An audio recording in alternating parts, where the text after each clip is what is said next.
Setelah kehadiran calon wakil presiden nomor urut 2 Gibran Rakabuming Raka di acara silaturahmi Desa Bersatu ini berbuntut panjang. Gibran diduga melakukan pelanggaran kampanye. Lalu apa saja yang sudah dilakukan oleh Bawaslu?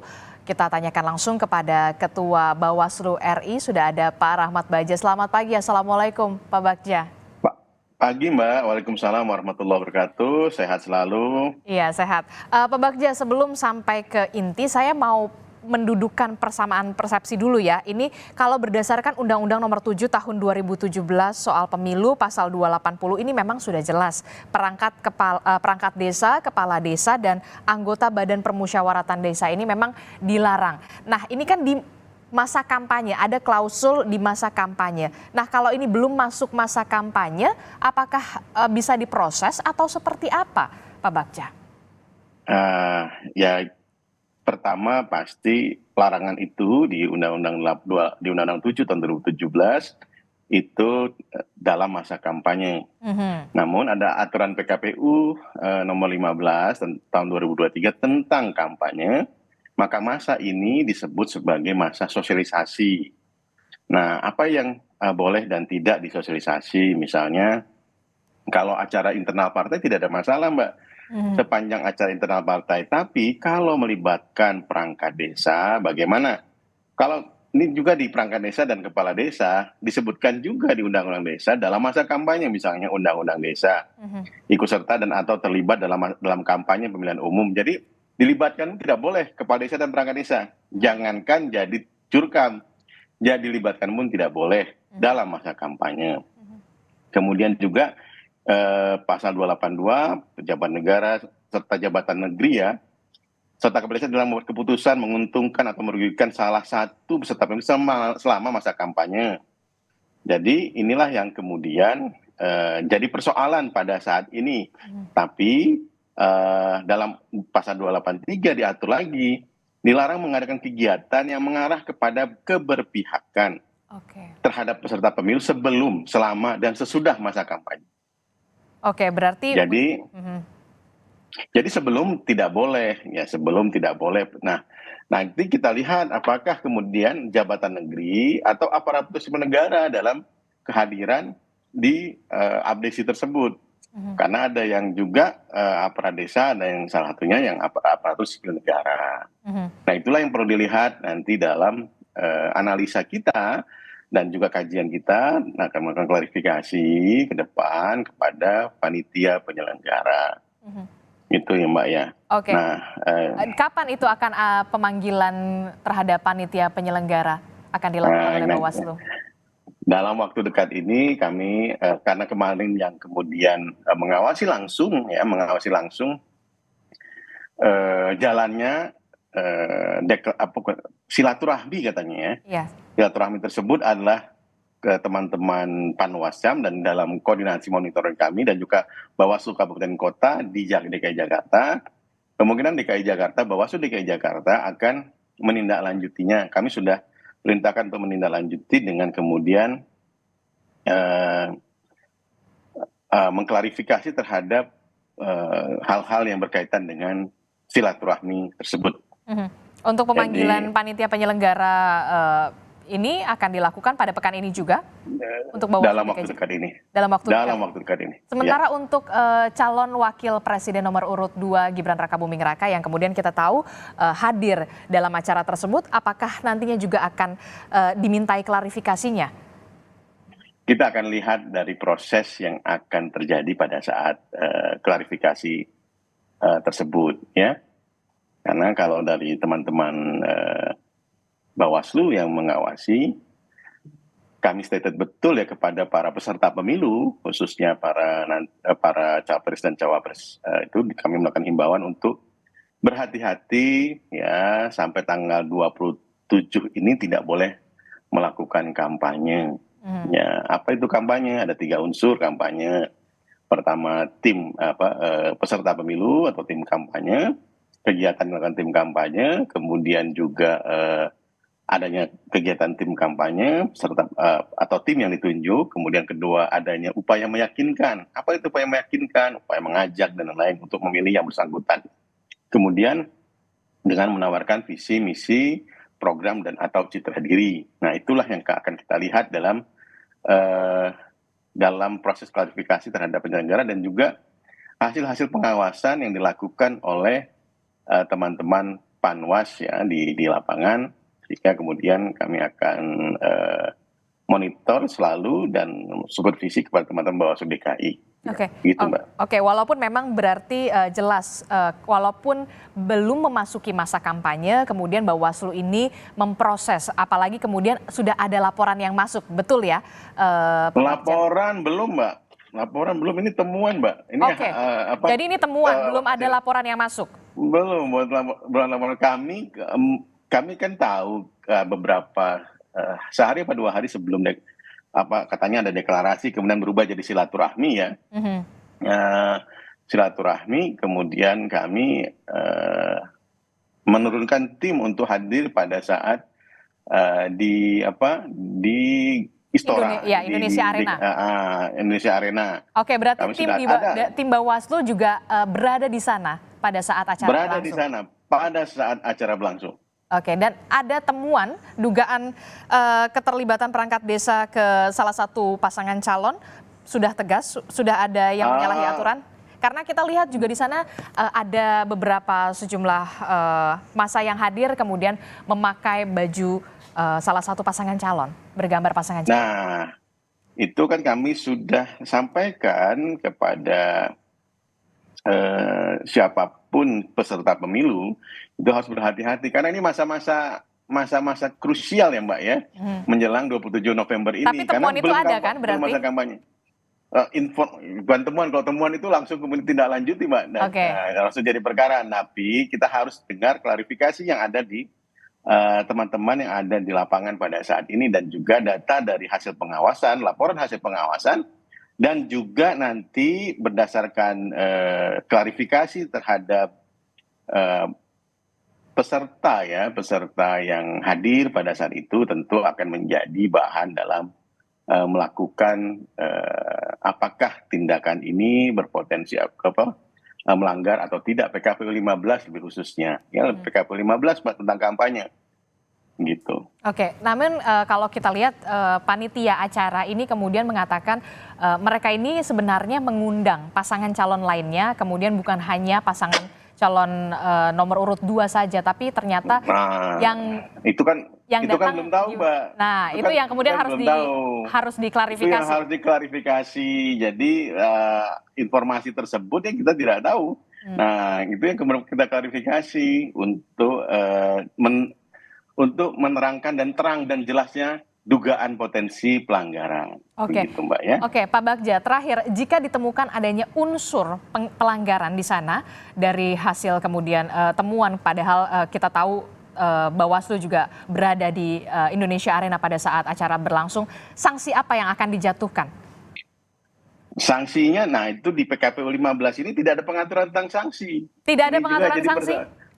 Tidak ada pengaturan tentang sanksi, jadi itu termasuk pelanggaran. Jenis sanksinya apa? Lebih ya kepada pelanggaran administrasi ataupun pelanggaran hukum lainnya. Kenapa? Karena berkaitan juga dengan undang-undang pemerintahan desa. Jika kemudian undang-undang pemilu yang berkaitan dengan pejabat ataupun aparatur sipil negara. Sedangkan kemudian nanti kalau misalnya yang ada kemudian dugaan, kemudian dan juga terbukti, misalnya ada ajakan dari peserta pemilu, tentu ada hal yang lain lagi, yaitu juga termasuk dalam pelanggaran administrasi, ya pelanggaran administrasi termasuk tentang ketentuan prosedur pemilihan umum yang harus dipatuhi baik oleh Komisi Pemilihan Umum dan juga peserta pemilu, begitu Mbak. Oke, berarti tidak ada sanksi. Tidak ada sanksi terhadap salah satu paslon? Ada sanksi pelanggaran administrasi jika pelanggaran terbukti. Administrasi. Ya, terus satu lagi Mbak, ini kan harus hati-hati. Kenapa? Kalau misalnya masuk ke dalam masa kampanye, maka sanksi yang dalam Undang-Undang 7 sangat keras. Sanksinya adalah ketentuan pidananya berlaku. Jadi kalau masuk masa kampanye itu ketentuan pidana, kenanya pidana. Karena termasuk pelanggaran kampanye di luar jadwal kampanye. Oke, itu artinya kemudian akan tetap ada pelanggaran administrasi begitu ya, walaupun Iya, memang belum. kemungkinan, dugaan potensinya ada, jangan akan ada ini Mbak langsung langsung jump to conclusion, bahaya itu Mbak. Jadi akan dugaan potensi Oke, makanya kita pelanggaran hadirkan ada. untuk memberikan klarifikasi begitu ya Pak Bagja ya. Betul, iya Terakhir Mbak. Pak. Jangan kemudian ini banyak sekali hal-hal yang kemudian tidak dimengerti masyarakat, langsung 280 itu langsung pidana. Kita harus Oke. menjelaskan kepada masyarakat sehingga kemudian masyarakat juga tidak kemudian jump terhadap ini kampanye. Nah, kampanye ini pelanggaran kampanye, tapi ini belum masa kampanye. Nah, itu yang perlu kita berikan Oke, biar pendidikan kepada ada edukasi masyarakat. juga ke masyarakat, kemudian bisa Betul, clear juga iya. jadinya ya. Terakhir, Betul, iya. imbauan dari Bawaslu ini kepada paslon, karena memang belum memasuki masa kampanye, apa imbauannya? Singkat saja. Himbauannya adalah karena sekarang sudah ditetapkan sebagai peserta pemilu, maka ketentuan tentang pelanggaran sosialisasi maupun kampanye sudah berlaku. Nah, kapan diterapkan masa pelanggaran kampanye, maka pelanggaran itu akan diterapkan pada saat 28 November ke atas. Nah, yang perlu hati-hati kepada peserta pemilu yang sudah ditetapkan, ini agar menyadari bahwa dirinya sudah terikat dengan ketentuan Undang-Undang Pemilu dan juga PKPU 15 tahun 2023. Kami menghimbau agar berhati-hati karena setelah nanti masa kampanye ketentuan pidananya akan berlaku. Jadi ini himbauan kepada peserta pemilu yang sekarang sudah tetapkan. Jadi hati-hati, sekarang sosialisasi boleh di internal silahkan, kepada masyarakat, kemudian silahkan timnya di internal di ruang-ruang yang sudah disediakan oleh pemerintah, misalnya gelanggang olahraga dan lain-lain. Tapi untuk acara tim, bukan kemudian mohon maaf kepala desa dan aparat desa itu yang tidak diperkenankan. Kenapa? Aparat desa, walaupun kemudian mereka punya hak politik, Mbak. Betul. Teman-teman kepala desa, aparat desa itu boleh memilih. Namun mereka tidak boleh kemudian dalam jabatannya itu menggunakan jabatannya untuk mempengaruhi masyarakat. Karena kepala desa ini yang sangat dekat dengan masyarakat, itu yang perlu kita sangat berhati-hati, dan kami menghimbau kepada bukan hanya peserta pemilu tapi kepala desa dan aparat desa untuk menaati undang-undang pemerintahan desa dan juga Undang-Undang Pemilu tahun 2017. Oke, kita tentu saja berharap tidak hanya pasangan calon capres dan juga cawapres ini lebih berhati-hati walaupun memang belum memasuki masa kampanye. Apalagi kemudian ada di situ perangkat desa, kepala desa dan juga badan permusyawaratan desa yang memang sudah jelas aturannya. Kemudian harus netral di pemilu 2024. Terima kasih atas informasinya. Ketua Bawaslu Republik Indonesia Pak Rahmat Bagja telah bergabung bersama kami. Kita nantikan dan kita kawal bagaimana nantinya pemanggilan ataupun klarifikasi dari Bawaslu terhadap panitia penyelenggara. Terima kasih, sehat-sehat. Terima kasih Mas, sehat. Assalamualaikum warahmatullahi wabarakatuh. Waalaikumsalam warahmatullahi wabarakatuh. Saudara, informasi terkait dengan bagaimana perangkat desa dan juga kepala desa yang kemudian menyelenggarakan silaturahmi nasional pada hari Minggu yang lalu yang dihadirkan oleh salah satu pasangan calon yakni calon wakil presiden Gibran Rakabuming Raka masih akan kita bahas usai jeda. Jadi tetaplah bersama kami di Sapa Indonesia Pagi.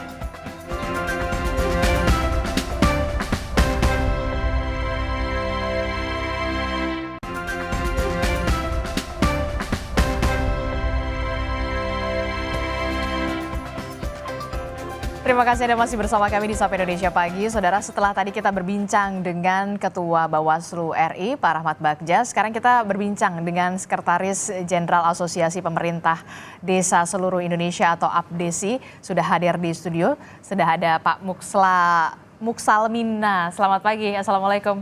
Selamat pagi, Assalamualaikum warahmatullahi wabarakatuh. Iya, dan juga ada anggota Dewan Pembina Perludem, Mbak Titi Anggraini. Selamat pagi. Assalamualaikum, Mbak Titi. Waalaikumsalam warahmatullahi wabarakatuh. Selamat pagi Mbak, selamat pagi narasumber semua. Dan juga ada pengamat politik dari Universitas Airlangga Surabaya, Pak Erlangga Pribadi Kusman. Selamat pagi Pak Erlangga. Selamat pagi, Mbak.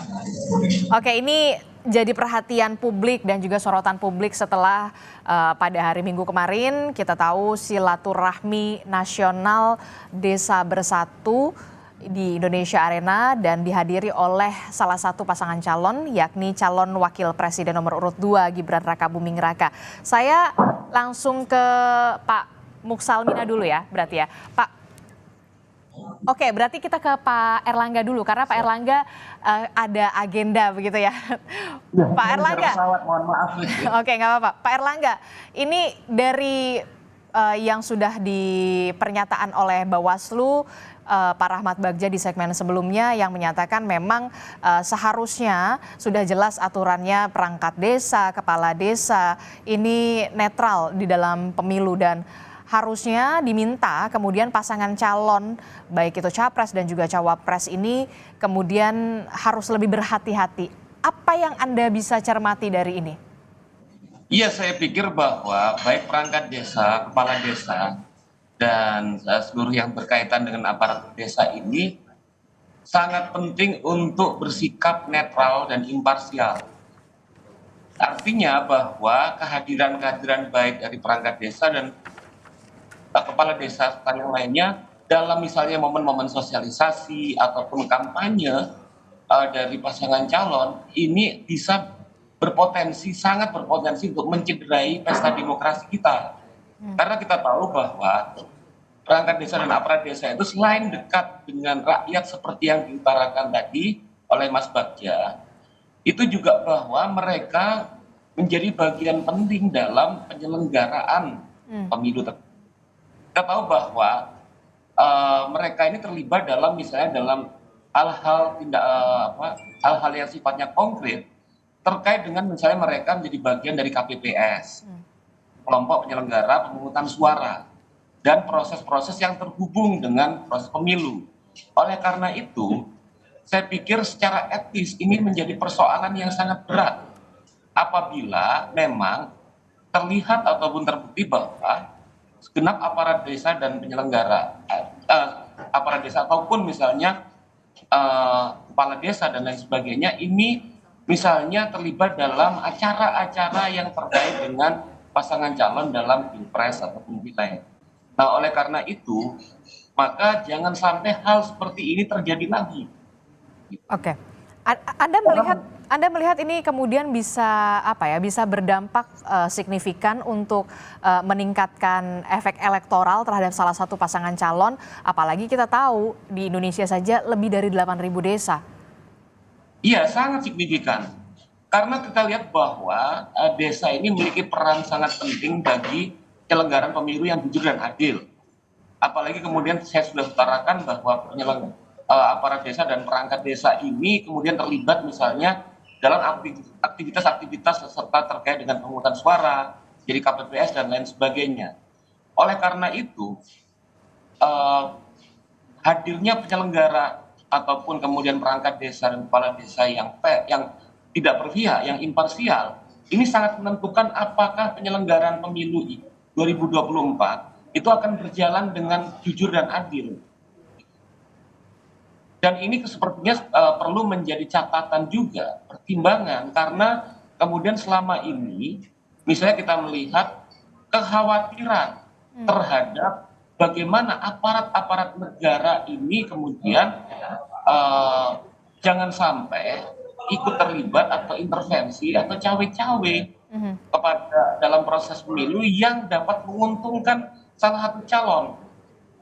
Oleh karena itu, begitu ketika kita memahami begitu krusialnya peran-peran dari perangkat desa dan desa serta kepala desa, maka hendaknya menahan diri untuk misalnya tidak terlibat dalam acara-acara ataupun kegiatan-kegiatan sosialisasi, bahkan sampai kemudian dalam kampanye yang terkait dengan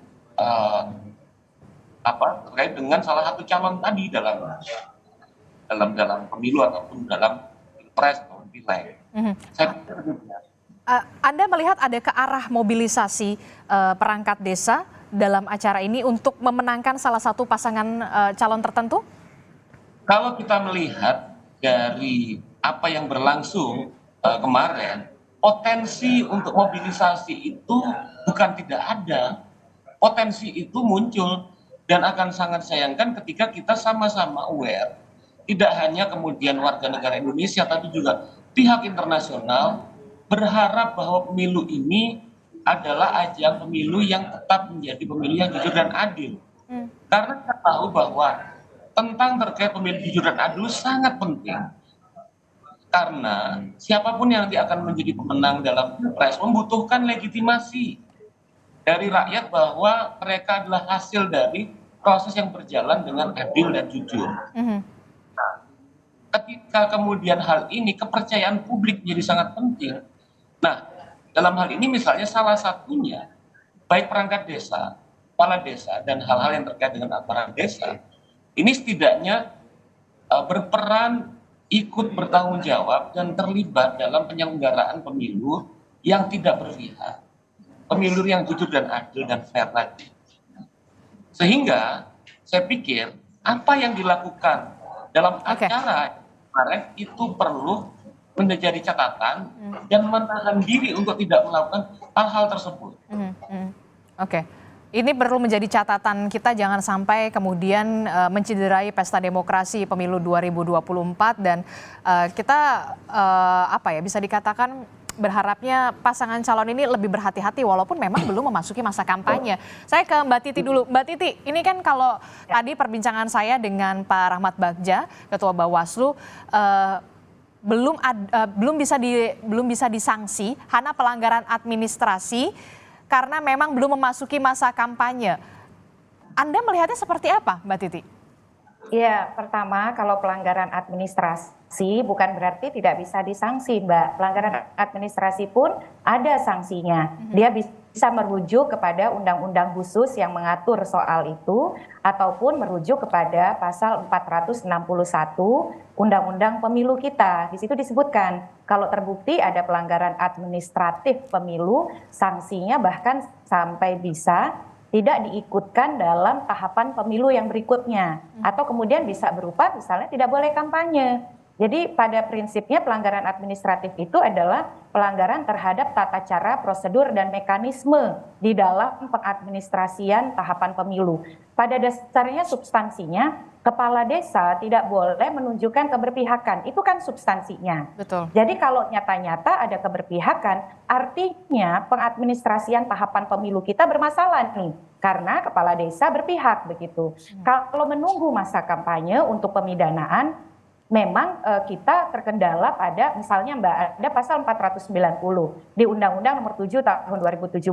Kepala desa yang menunjukkan atau melakukan tindakan menguntungkan atau merugikan salah satu peserta pemilu selama masa kampanye, ancaman hukumannya itu 1 tahun dan denda 12 juta. Iya. Tetapi kalau dia menunjukkan sikap misalnya mengarah kepada aktivitas kampanye di luar masa kampanye, dia bisa terkena pasal kampanye di luar jadwal. Kampanye di luar jadwal itu hukumannya juga sama. Di pasal 492 Undang-Undang Pemilu, pidana 1 tahun dan denda 12 juta begitu. Tetapi begini ya, kalau kita pendekatannya hukum, tentu hukum harus ditegakkan. Kita minta Bawaslu berpegangan pada hukum dan juga substansi keadilan pemilu. Jadi substansi keadilan pemilu itu bekerja bukan hanya di ranah pidana. Kita kembali kepada yang mendasar, yaitu asas pemilu. Asas pemilu itu apa? Luber, jujur, adil. Nah, dalam konteks asas pemilu, dia itu menjamin konstitusionalitas pemilu.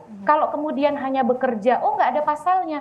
Tetapi secara nyata-nyata masyarakat publik menilai ada ketidakadilan di situ, maka pemilunya secara substansi bisa dianggap oleh publik sebagai praktik yang tidak konstitusional dan itu bahaya sekali. Jadi dalam hal ini tentu saya bisa memahami kalau Bawaslu tidak bisa langsung mengatakan itu pelanggaran karena mereka kan harus mengkaji, harus memprosesnya dan diplenokan sampai akhir dapat konklusi. Ini apakah bisa dipenuhi pasal pidananya? Kalau iya, siapa yang dipidana? Apakah orang yang menyelenggarakan acara ataukah MC yang berteriak dukung pasangan calon Prabowo Gibran, karena kan Oke. beredar tuh videonya, ataukah peserta Kades yang semuanya ikut, bukan semua, mohon maaf, kita juga mendengar ya, mereka secara banyak sekali menyuarakan dukungan tersebut begitu. Jadi ini yang harus dibuat terang benderang oleh Bawaslu soal siapa subjek yang kemudian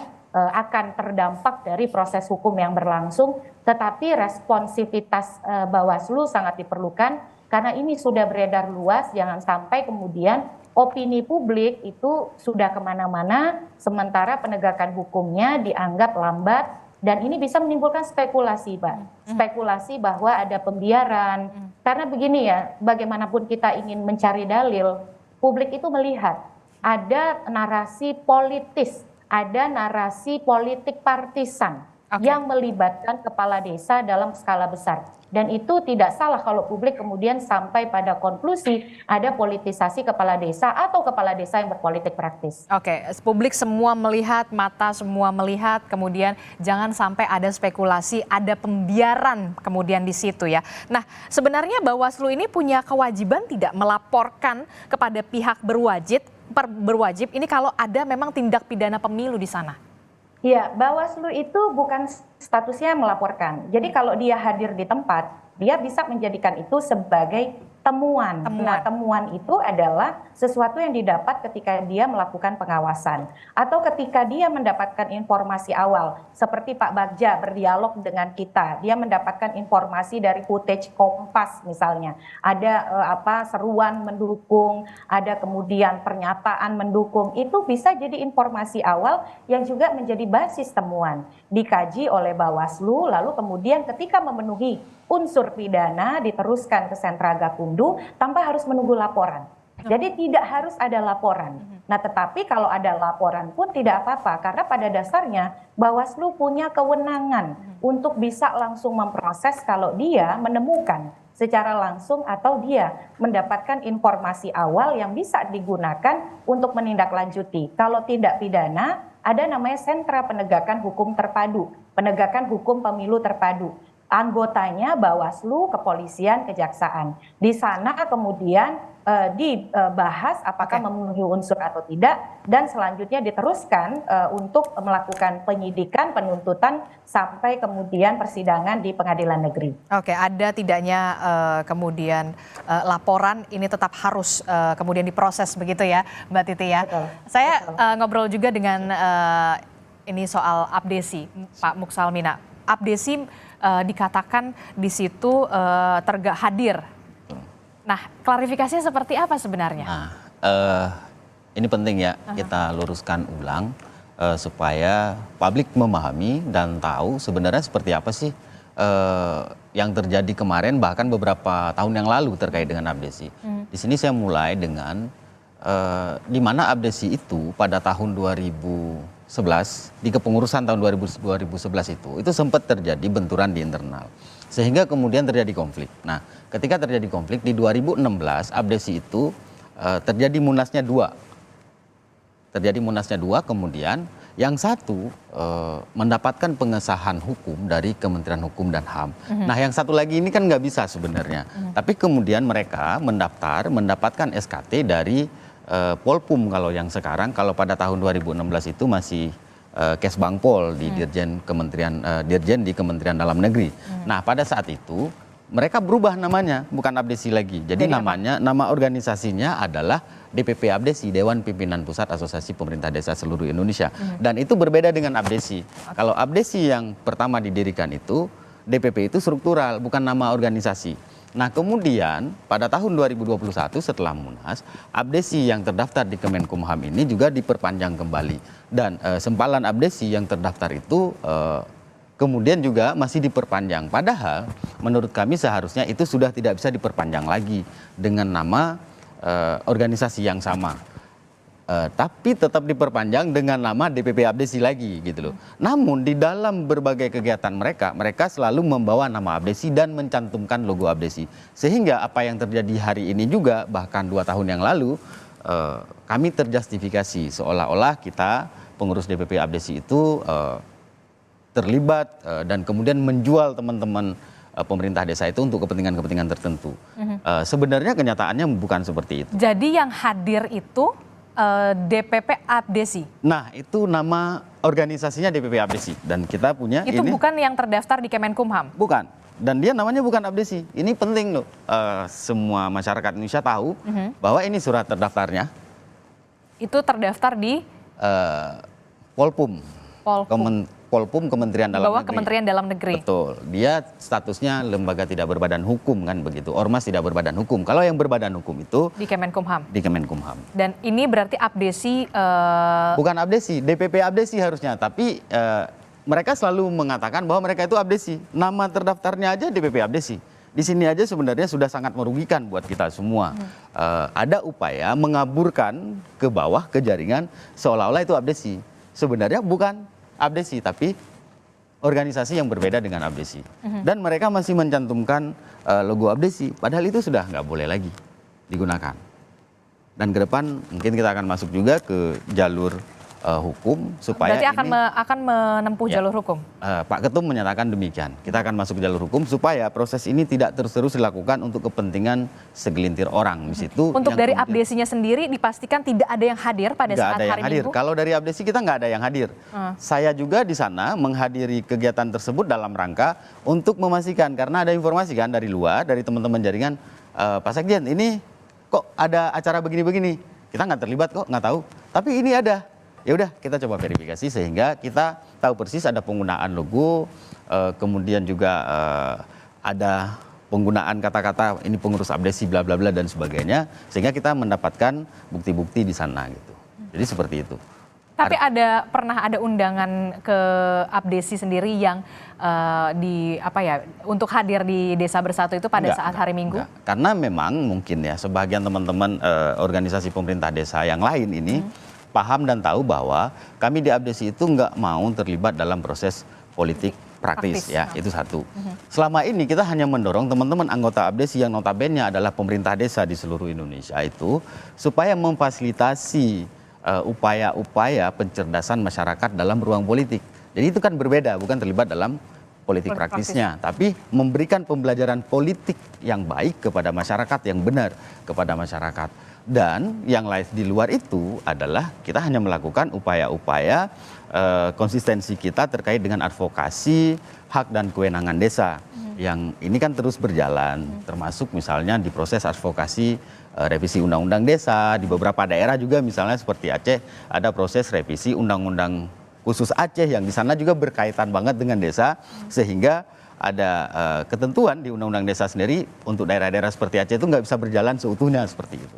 Jadi Anda melihat kemudian ada pencatutan nama di situ? Ya, pasti. Dan Abdesi sendiri sudah memastikan tidak ada undangan dari silaturahmi Desa Bersatu dan tidak ada yang hadir dari Abdesi? Iya, dari Abdesi nggak ada yang hadir. Yang ada hanya organisasi DPP Abdesi mengatasnamakan Abdesi dan menggunakan logo kami. Gitu. Atas apa yang sudah dilakukan, apa langkah hukum yang akan melaporkan ke kepolisian atau seperti apa? Nah, ini sedang dirembukan oleh Pak Ketum dengan ketua tim hukumnya, langkah apa yang akan diambil dalam waktu dekat ini 2-3 hari inilah. Seperti itu sambil mengumpulkan data-data juga. Kan ini baru kemarin ya, baru tanggal 19 kan kejadiannya, kita juga sedang mengumpulkan bukti-bukti keterangan teman-teman yang lain yang sempat diundang juga tapi mengatasnamakan Abdesi seperti itu. Apa yang ingin disampaikan kepada teman-teman perangkat desa, kepala desa? Karena memang kan sudah jelas di sini ya aturannya bahwa perangkat desa, kepala desa, bahkan badan permusyawaratan desa ini harus netral dan tidak boleh diikutsertakan dalam kampanye.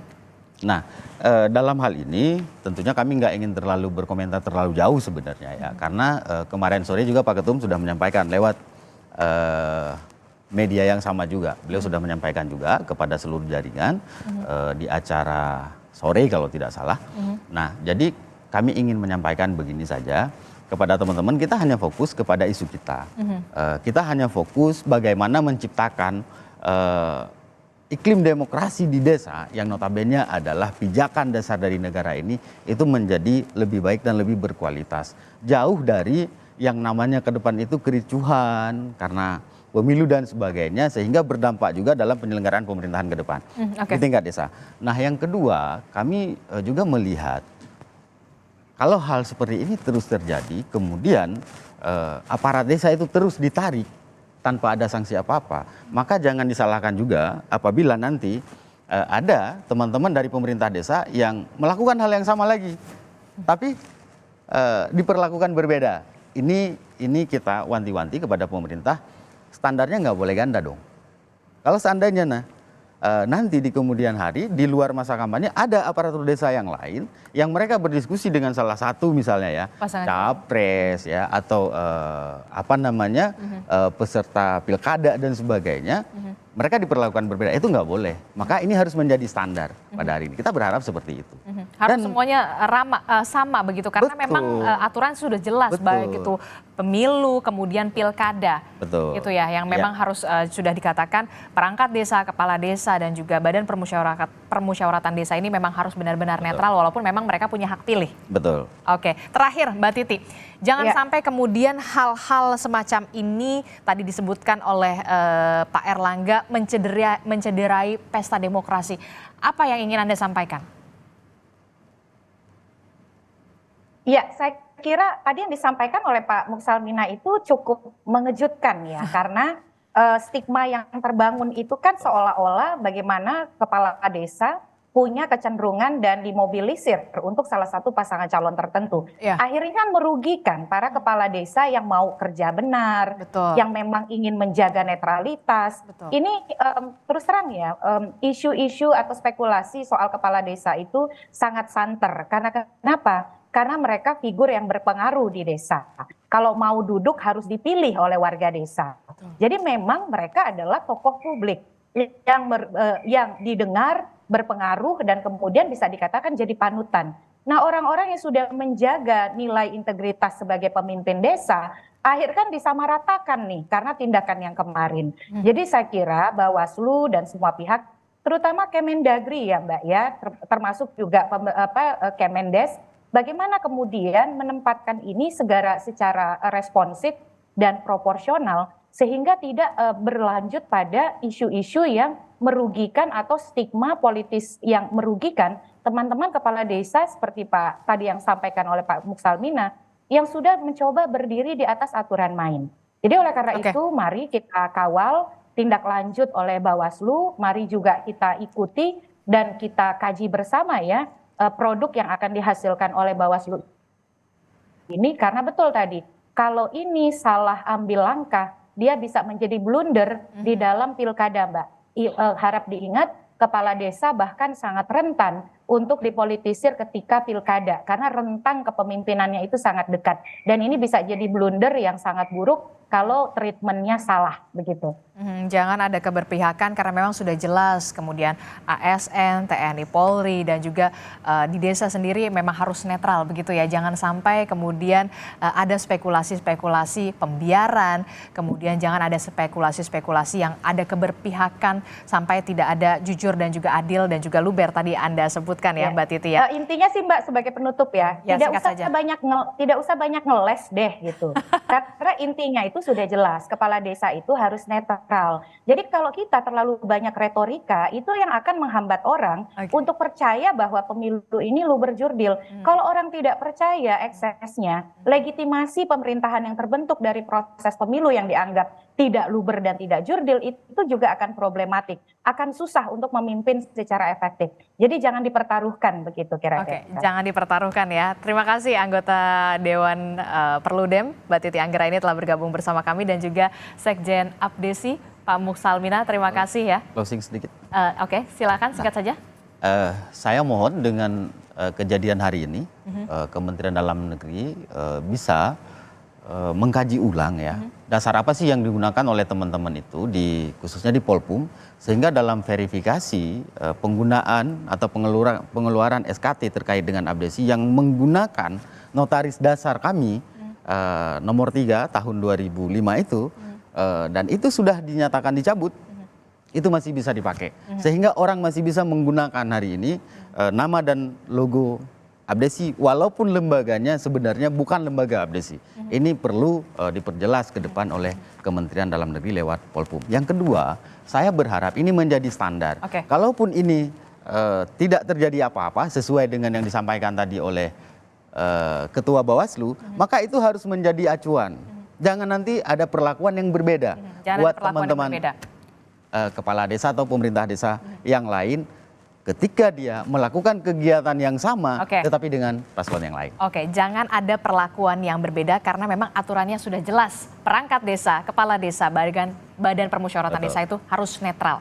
Terima kasih Pak Muksalmina telah bergabung bersama kami dan juga Mbak Titi telah bergabung bersama kami. Sehat-sehat selalu.